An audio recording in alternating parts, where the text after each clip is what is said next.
Hello and welcome.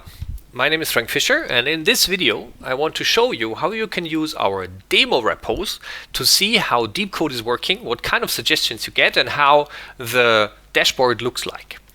There's no need to log in or do anything else. It's just that you go to our website, deepcode.ai, and when you scroll down a bit, you find a section that is called Continuous Learning. Here we have demo repos. So we have Java, for example, Elasticsearch, JavaScript, React, TensorFlow for Python, and TypeScript. And what you see here is we have taken these repos, and you see they are well-known, sometimes very massive repos in the open source community.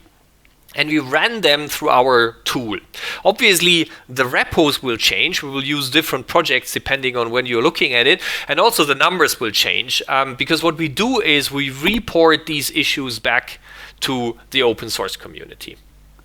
So let's take Elasticsearch as an example. Let's click on View Demo here. And what we are opening up now is the dashboard, exactly how you would say it on your own repo if you open up your own repo.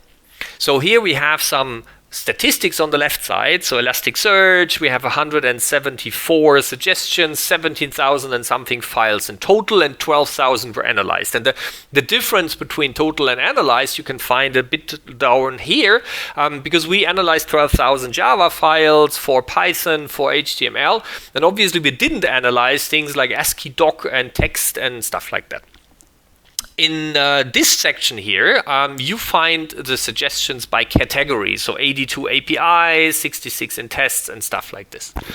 On the right side here, you find per suggestion a box that is literally giving you an explanation text. It gives you an example, and it has the opportunity to show it in code. And if you scroll around here, you see all of them. These are the different suggestions. So let's drill down by clicking on Show in My Code.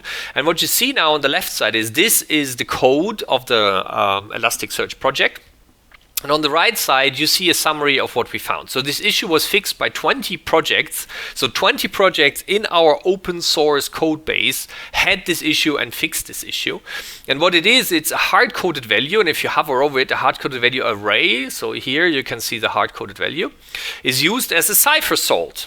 And as we know, this is not the best practice. You should not use a defined fixed cipher salt. You should generate a cipher salt for every entry that you're doing. How do you do that generally, or in the best practice? The value you should be using is cryptographically strong, generated by a random number generator, a cryptographically strong random number generator instead. And we give you the idea what you could use here. It's Java security secure random instead. And this issue is in line 170 and in line 184. So you can hover over it and you see it is used twice. If we scroll down a bit here, you see this is the project file that is containing this, and you see some example fixes. So these are 3 examples out of the code base that we have where this was there and they were actually changing it. And even further down, you see the opportunity to give us feedback, either thumbs up, thumbs down, and saying, yes, this was a good thing, or no, this was a bad thing, and the feedback in giving us a bit more reason why you find this and what is the problem about it. The idea here is, with this feedback, you give us the opportunity to learn, to optimize our machine learning algorithms, and to optimize the rule sets that we are generating out of them. So for every feedback you give us, thank you very much. It helps you, it helps the community, it helps all of us.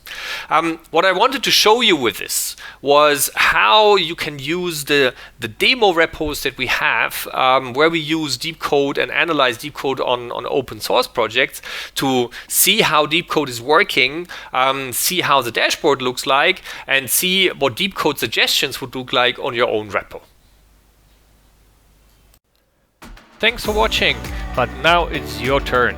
Go to deepcode.ai, set up an account and see what DeepCode can do for your code.